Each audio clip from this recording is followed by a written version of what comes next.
Hello, Crime Salad listeners. Welcome back to another episode of Crime Salad, where we talk true crime. My name is Ashley. And I'm Ricky. So the story that we are covering today takes us to Washington State, where the Keller family lived.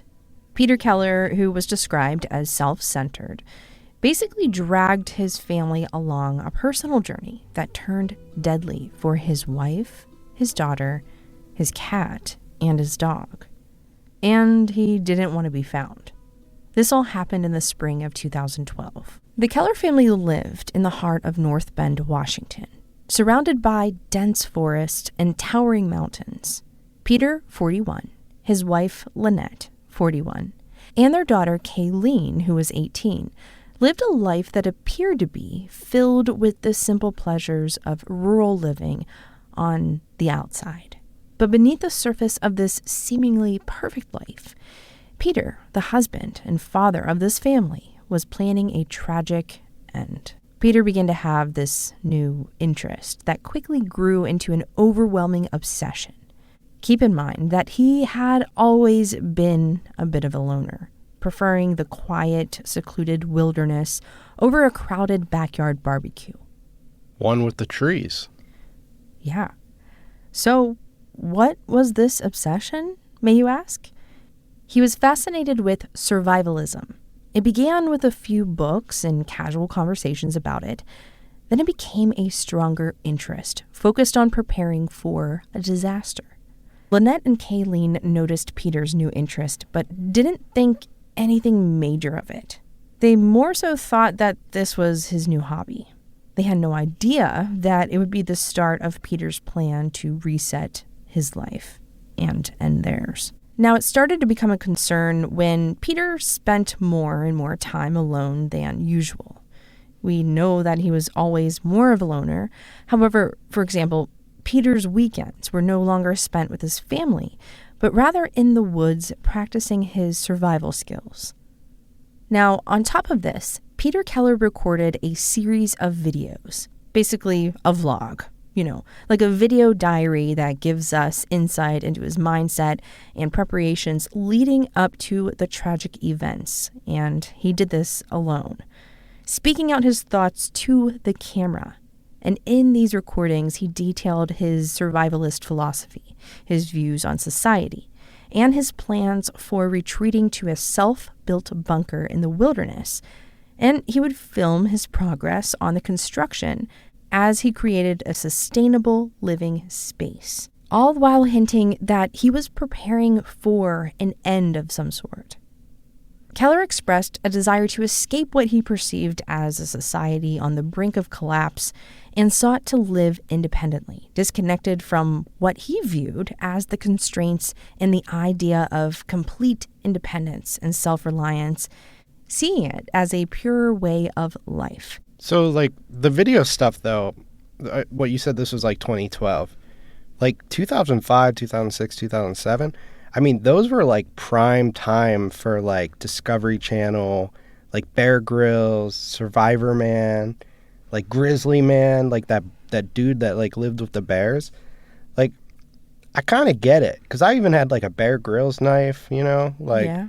I didn't video anything, but, for a second of my life, I was like, I'm going to live off the land. I could survive in the woods. So I don't know. I don't know if he's influenced by those things, but It could have been. It's probably that time frame. But I feel like it started off as a hobby, like you said, how you experienced, but it seemed to really pull him in more on the darker side of things. Yeah. Not like the Michael Scott, 5 minutes into the forest, he cut his pants off and put them on his head. No, he built this 20-foot deep bunker into a hillside, and he constructed it using wood and logs and things that he carried to this location. Yeah. See, that's less Survivor Man and more end of the world doomsday theory. Yeah. And just a couple other things that I found. He actually used this rope and pulley system to pull in these larger logs that he would use to create the frame of the walls of the bunker. Pretty creative. And it was built to last, being that it had a cement foundation and a wood burning stove. Wow. So that means you have to bring all that stuff out. So, like you said, he disappeared almost every weekend. That's probably when he was like bringing supplies out to this place and building this bunker. Yeah, and this is Washington State. This is like mountainy area. This isn't just like where we live, like Right. your backyard woods. Like this is like crazy terrain. So, I don't want to go too far off because we're early in the story, but like, did he have a YouTube channel or something? Like, was he posting these videos or was he just like documenting everything? I couldn't find his actual YouTube channel if he had one. All I know is that he did these videos and he created almost like this video diary of everything that he was doing, his thoughts, what he was preparing as he was building it, everything. So this was all documented and planned out. And basically he was preparing for the end of the world, but then also like struggling with financial difficulties and things like that. Interesting. Okay. So we mentioned a few things about this crazy bunker. And even one of the detectives would later say that it was actually quite amazing. This bunker was situated in a dense forest area known commonly as Rattlesnake Ridge. And it was pretty camouflaged. It would have been hard to notice if you were just walking by, wandering along the trail. And this bunker was stocked with supplies like non-perishable foods, water, and other things like loads of ammunition and boxes, firearms, and other things for survival.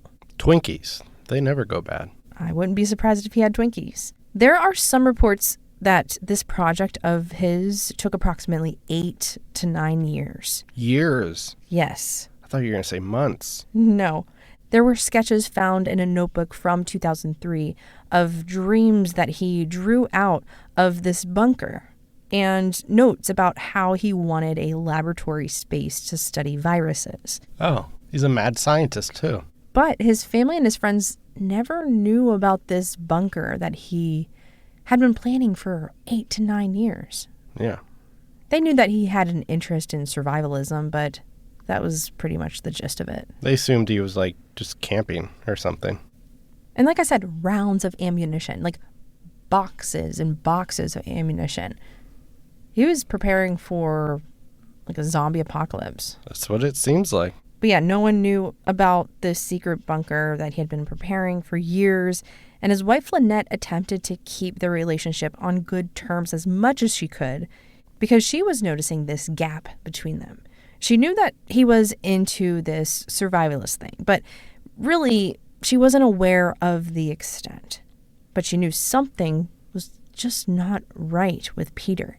She would communicate with him, asking Peter to talk to her, asking him, "What's on your mind?" But Peter kept his distance, his mind constantly wandering, fixated on a reality that only he seemed to understand. Honestly, it just feels like a recipe for disaster. Like, I don't know, you're going to the woods that much, like, and you're not talking. I don't know. It's like if I had like some crazy thought, like you would know about it, right? Like I would be like, you got to come to the woods with me. You know, we got to build this bunker. Like, it's weird that he just like took it on himself and like didn't really like even shut everyone out and Yeah. put this wall up. Yeah. Like, I don't know. It's weird. And it put a weight on the entire family. The once warm and inviting home had been replaced with this eerie darkness and silence. Now, each night, Peter would sit alone with his maps and survival gear, formulating a plan that would result in a tragedy. And this became his entire life. It kind of makes you think, was this some kind of cry for help that was silent? I have no idea. Like, did this guy have a job? Like, did he have like a Monday through Friday job and like the weekends were for survival, or like what was going on? He had actually a really, really good job. He came from a normal family. Like, this is a type of guy that was very supportive of their daughter and wife, and his daughter just graduated high school. That's interesting because I guess when you're telling this story, it just seems like he's the type of father who's like completely absent, right? Like, it's interesting that he actually was like really involved and like a caring father, right? Yeah. And it was like a switch went off. Yeah. Now, in the videos that we mentioned briefly before, he explains how the family was financially struggling. He once commented on how his wife was draining all of his money. Regardless if this was true, that's what he said, and that's what he felt. So I'm assuming that there was a lot of financial tension involved that led him to this desire to live off the grid, away from financial stress and, different burdens that life can kind of come up with. That makes sense. It's not too surprising, though. It's a lot of really intelligent people. I've seen, literally a documentary, that's it. But, living off the grid, you often see, Harvard graduates and very successful doctors and lawyers and things of that sort who actually made a decision to completely just, live off the grid, and, they no longer have jobs, and they barter and they trade, and it's a lifestyle. It's interesting that those types of people are attracted to that life. Yeah, I think it's cool. I mean, you do you, but the one thing that's not cool is he murdered his entire family. Yeah, there seems to be a lot more mental health involved in this specific case, though. Yeah, most definitely. Now, not to say that everyone who faces financial difficulty or has an interest in survivalism will turn on their family. It's the isolation part that can become dangerous. Sitting with your thoughts alone, not feeling a way out. I feel like that was the turning point and the dangerous part for this family. And personally, I struggle sometimes. And talking about struggles with a family member or a friend or a professional can really help break those barriers that sometimes feel like iron bars, and, you feel almost humiliated. I feel like Peter could have felt humiliated at this point, Yeah, I agree. I mean, being alone with your thoughts is really difficult. And that's the importance. Like you said, he didn't really talk to his wife. So, she tried. She tried to get it out of him. He didn't feel, I don't know what it was that he didn't feel, but he never spoke to her about it. I mean, talking with a therapist, something like that, those are all ways to, kind of get those things outside and take in a different perspective. Yeah, and instead he did these video diaries where he's literally and figuratively digging a hole, Mm-hmm. He keeps going deeper and darker into his thoughts. At first it was just the survivalism thing, how can I get out of this financial debt and stress? And then it gets deeper and deeper, and then your mind starts to go into this dark area. Mean, it's a spiral, really. It's a downward spiral. And that's why I really wanted to do this episode, because this case, it kind of points to the fact that there's a lot of people who are struggling financially. And I feel like it's this almost taboo subject where people don't want to talk about it. I feel like it should be something that we talk about. Yeah. Mental health is a huge deal, and we're starting to now just be mental health matters. And this is a part of mental health. And this is all that everyone's dealing with financial difficulty at some point. If you have student loans or if you have medical bills, a mortgage, this is tough. It is. And even though we're out of school, and maybe we have kids and stuff like that, but it's still really hard. It's crazy. You have your kids' parents, Mm-hmm. and everything becomes this competitive thing, and no one wants to admit if anything's wrong. It could be really, really hard to ask for help, It could be really hard to, even admit if something is wrong. Yeah. So maybe, or maybe not, who knows, but maybe he could have found a positive direction to get himself and his family out of a financial difficulty, instead of just letting this inner dark cloud of thoughts take over to a point where he saw no way out. But at any rate, it does not justify the murder of family members. Not to mention, and maybe out of line here, but the fact that he didn't tell his wife, I don't think he talked to his daughter about that type of stuff. Was the bunker known? Like, did the family know anything about the bunker? They had no clue about the bunker. Exactly. And like, I know at the beginning of the case, or I'm not sure if we even said this, but like a lot of people described him as a narcissist, right? It's like, was he even worried about saving anyone else? Was he only worried about saving himself? Maybe, yeah. You know, it's weird. I mean, if I had a bunker, I think it would fit our whole family. Yeah, we can all just like hide out in the woods. You'd be out in the forest with me, the whole family. 2 boys, you, me, the dogs. I'd have dog food, Do I have baby to shave food. my legs though? No, Okay. screw it. All natural. Bathe in the creek. But yeah, I mean, I agree. If Peter talked to his wife and just said, hey, I'm really going through some stuff, maybe Lynette and Kaylene would still be here. Maybe. Kaylene was just graduating from high school, and it's just crazy that now she had her whole life ahead of her. So preventing the tragic actions of family annihilators involves a multifaceted approach, focusing on early intervention and support for individuals under stress. Although it may feel like there's nothing that can be done, there's things that you could do, or if you notice maybe your partner is experiencing, you can check out your local community. There may be workshops or seminars. You can do a search for financial counseling in your area or debt relief programs. You can also text 988 if you are in a crisis, where you can speak with a professional. But if you're on the other side of things and you're doing well, maybe check in with your friends and your family and connect with them, even your community, and see how you can help individuals feeling isolated or overwhelmed. And so as we unfold this story, we hope that you take with you the importance of mental health. It's very serious. It can feel like rock bottom sometimes for someone who is struggling. So yeah, let's normalize conversations surrounding mental health so people can feel empowered to seek the help they need. I agree. It's super important.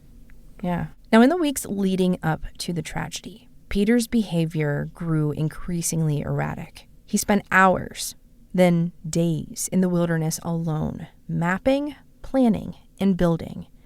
To an outsider, it might have seemed like the actions of a dedicated survivalist. But to those who knew him, it was a stark departure from the usual Peter they knew. In the video diary he was filming, he tried to justify his actions, including the suffering he wanted to inflict on his own family, as necessary steps towards his goal of full isolation from society. He characterized these severe actions as logical outcomes of his views and preparations. In one part of his video diary, he stated, "I'm getting to the point where I just try to live and pay bills and live as a civilian, go to work. It just freaks me out. It's actually more comfortable for me to think about living out here, robbing banks and pharmacies, and just taking whatever I want for as long as I can. At least it will be exciting." Now, Lynette, in an attempt to bridge the wall that was becoming increasingly difficult to deal with, reached out to friends and family, and even Peter's coworkers, trying to see what she should do, and would share his behavior, seeking hope. The conversations were always the same, a mix of concern and disbelief. "He's just stressed," someone would say, trying to find a rational explanation for the irrational. And maybe those things could have been true, but Lynette knew it was something far deeper, far more troubling. He wasn't the same Peter she married. And then the house that was once filled with hopes and dreams and laughter reached an end. Like Peter explained in his video-recorded diaries, this was the day that would forever mark the end of the Keller family as the world knew them. It was a day that began, like any other, when Peter Keller took the lives of his wife Lynette and his daughter Kaylene. The realization of how far a person can fall to eliminate their family, their own child, and their wife, and how deeply they can succumb to their darkest fears is so sad and frightening at the same time. Peter, in his misguided quest to survive, committed an unfathomable act, leaving family and friends in disbelief. When he murdered his wife and daughter, Peter retreated to the bunker he had built. His plan was to hide out there and continue to live off the grid, so to speak.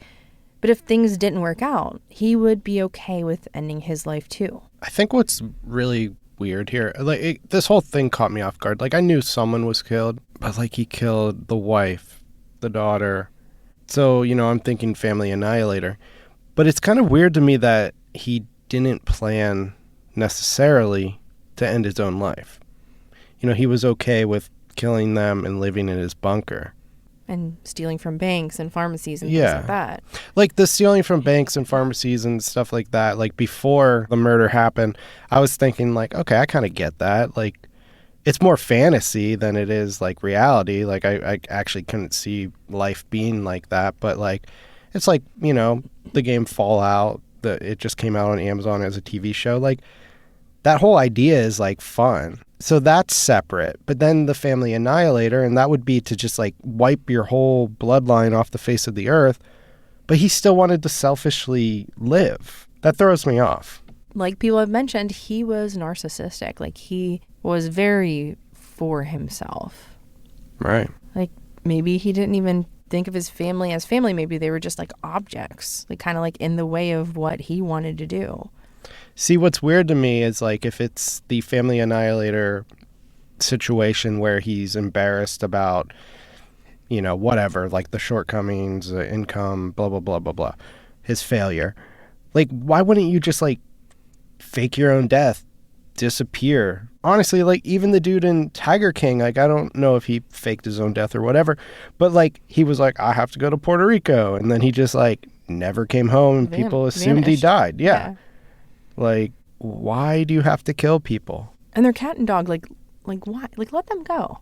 Like, right. Let them run around loose if you really have to. Like, right. Why? Like, what do you care? You're going to live in the woods, like, hidden.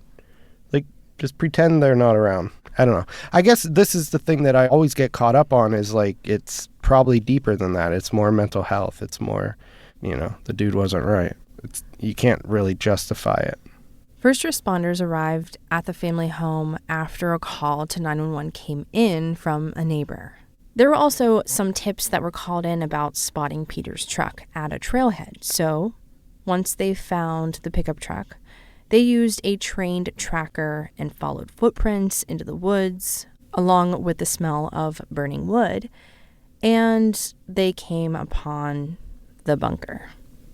He had also recently told a coworker at a computer refurbishing store that he withdrew $6,200 from the bank and might not return to work. It's not a lot of money. No. So one thing I keep thinking about, like, why didn't he destroy his hard drive? Like, he left all of that evidence on a computer. Like, he's obviously smart enough to know, like, it's going to draw attention. There's going to be an investigation. I feel like he wanted someone to find it for some reason, but I mean, I'm not 100% because we don't know what he was thinking. Yeah. But it does seem that way, doesn't it? Wow. Narcissistic. Yeah. Now, it was actually intended to be burned down because he had caught the house on fire, leaving behind gas cans throughout the entire house, hoping that the house would be completely burned down. But this safe that held the hard drives was safely stored in there. Oh, so that's why you think maybe he wanted to be caught. Because aren't safes fireproof and like weatherproof and waterproof and everything? Most are, and that's weird. So he kept all the video in that safe on the hard drives. Mm-hmm. And photos and things like that. It's weird. And all of these clues started to add up, and the search for Peter lasted days. And then law enforcement closed in. Along with the blur of sirens and flashing lights, there was a 22-hour standoff, which I'm sure was super scary. If he was capable of killing his family, what more could he be capable of? Well, not to mention there was rounds of ammunition in the bunker, like it was built for survival, for defense. Yeah. They were actually afraid that there were booby traps around this bunker. Yeah, I wouldn't put it past them. There were SWAT team members who entered the scene, and they were lowered by rope close to the site by police helicopters. And it was reported that the helicopters made close to 40 different trips. Wow. Yeah. Authorities pumped tear gas into the bunker on Friday, and they heard movement during this time, but nothing happened. He didn't come out or say anything. And then, eventually, the SWAT team used explosives to gain access to the bunker, and they found Peter Keller, deceased, with a self-inflicted gunshot wound to the head, lying in a pool of his own blood. Wow. So he knew it was only a matter of time before he got caught. Some reports say that he was listening to the police scanner and he knew that he was, going to be caught. But also with the sound of law enforcement, tear gas coming into your bunker, and law enforcement also tried to talk to him through a megaphone, or I guess it's called a bullhorn. A bullhorn? Yeah, I guess there's a difference between a megaphone and bullhorn, and I learned that through this episode. Oh, cool. Yeah. Basically, it's the same thing. That's what you learned? But electronic. Oh, like okay. it like you hold a button in and then it Okay. Does that. Bullhorn. So like a cheerleader would hold up A megaphone. You think it would be the other way around, though, Yeah. like a megaphone. you'd think would be the amplifier. But all right. And they aren't sure when exactly he shot himself, but he ended it all there in his bunker, which he spent hours on. Like a coward. Now, the terrain like we said, this was in the wilderness. And the terrain was incredibly challenging to walk through, which resulted in 4 SWAT team members requiring hospitalization. They experienced dehydration and exhaustion after navigating through the dense forest and muddy terrain surrounding the 2-story bunker. Wow. And just to put it into perspective, the Rattlesnake Trail, where this was located in Washington, is described as a thigh burner. The day.org website also explains that for the first 2 miles, the elevation is 1,806 feet and another 372 feet in the next mile. So, thigh burner for sure. Definitely. I don't think I could do it. My thighs are burning right now thinking about it. So you're dealing with extremely steep hillsides. And rattlesnakes. Most likely. Upon finding the body, officers used a helicopter to rappel down into the bunker to examine its interior, meticulously searching for any booby traps or explosives. Did they find any? No, just ammunition and a bunch of guns. Okay. Wow. This story, as you can imagine, shocked the local community and raised broader discussions about mental health, isolation, and the importance of recognizing and addressing warning signs in individuals who may be struggling. This was a chilling hunt that soon unraveled a man who was consumed by his own fears and beliefs and saw no other way other than violence and isolation. Yeah, it's sad, honestly. I mean, if he was struggling mentally, it's sad. It sucks. Yeah.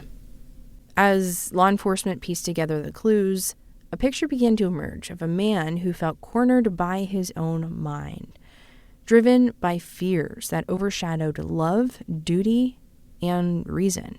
His bunker, a fortress of solitude, was filled with supplies, weapons, and notes that spoke of a world seen through the lens of paranoia and despair. So yeah, extremely sad case. Mm-hmm. The standoff, when it came, was as tragic as it was inevitable. Confronted with the reality of his actions and faced with the world he no longer felt a part of, Peter made his final decision. But this story, as dark as it is, carries with it a glimmer of hope, a lesson that perhaps can be learned. In the wake of tragedy, the community of North Bend came together, not just for the Kellers, but for all of those who suffer in silence. Conversations began slowly, tentatively, about mental health, about the importance of reaching out, of asking, "Are you okay?" and really listening to the answer. It's easy in retrospect to see where things went wrong, to point to a moment and say, there, that's what happened. That's what should have been fixed, But life isn't lived in retrospect. It's lived in the moments, the small gestures, and the words said and unsaid. Now, like we said, Peter Keller, he was described by some of his acquaintances as very introverted, very reserved, but seemingly ordinary. He lived a life that, on the surface, didn't stand out as unusual within his community. He worked a normal job, had normal coworkers, normal friends, but was just like a little quiet and a little to himself. And his interest in outdoor activities and survivalism was not initially seen as extreme or strange because many people enjoy this, just like Ricky does. And especially in this area, it's quite popular. However, over time, this hobby seemed to become an obsession, and it seemed to kind of intertwine with his dark thoughts. Right. And the transformation of his behavior from seemingly average to someone who can flat out murder his own family and then take his own life, it just underscores the importance of mental health awareness. And it highlights how critical it is for anyone to receive help to talk about these things. And I know we've said it a number of times throughout this episode, but it is just so important. And it can be something that, we can share with others, that we can talk about it and make it a part of our conversations. Check in with your friends, ask them, how are you doing? Like, can I help you with something? Or like, make someone dinner, give someone a hug, because a lot of people need a hug, I feel. Yeah. I mean, honestly, we're living in tough times. Like everyone is. Yeah. Even us as podcasters. Like, I know it seems glamorous, but it's a little stressful sometimes. I think it's glamorous for a lot of them, but I mean, we're not really on the giant audience side of it, Like you quit a really, really good career to become a full-time podcaster. Which I love doing. Which you love doing. It has its ups and downs, just like any job. Yeah. Or just like anything. But I still work a full-time job. And, we've definitely seen changes in the last couple of years with podcasting and revenue. I mean, it's even come down to recently, we've kind of hinted around this and made jokes about it on Instagram, but we recently downsized our house to keep living this dream. Yeah. I mean, we've got to keep the crime salad vibe going. Yeah, it's fun. It is. I really hate cases like this, but it's just like one of those cases that kind of makes you feel good, like the aftermath, because a lot of people do come together and a lot of people, realize like, wow, like mental health is just such a touchy thing. And I feel like the human brain is so extreme that anybody can just like, Well, I mean, it's the life that we're forced to live, the way society is, everything. It's a tough life. Like everybody, literally everybody could talk to a counselor, talk to a friend and benefit from it. Nobody is living a perfect life. Like we're not designed to be happy all the time, and that's okay. And we can't change the past, but maybe we can prevent the future. I agree. So one good thing that happened out of this horrible tragedy was that the family established a scholarship fund, and the fund was established at the Seattle Foundation, which will benefit students who desire to attend Redmond's DigiPen Institute of Technology, which was going to be Kaylene's plan. And they found tens of thousands of dollars in the bunker in bundles, and they are hoping to put that money towards the scholarship fund as well. Oh, that's good. Yeah. So while we reflect on this awful narrative, let us remember both the tragedy and the potential to be better, to do better, to create a world in which no one feels lost or alienated to the point where despair is their only companion. This narrative, while distinct in its aspects, has universal elements. It's a call to action, a plea for understanding, compassion, and transformation, especially in a world that frequently demands our time and energy, our money, and our strength. It is usual for us to be off on our game sometimes, or to be overwhelmed by small or huge things. But if we can work together in this true crime community, I believe that we can make a small difference in some way. I think so. You know what really helps me? A good laugh. In a bath. And a hug. Can I have a hug? I did it. And so as we end this episode, give yourself a challenge. We challenge you to talk to someone you trust or establish a relationship with a therapist. Or maybe if you're on the other side of things, be that emotional support for someone who is in need of a hug. Take care of yourself.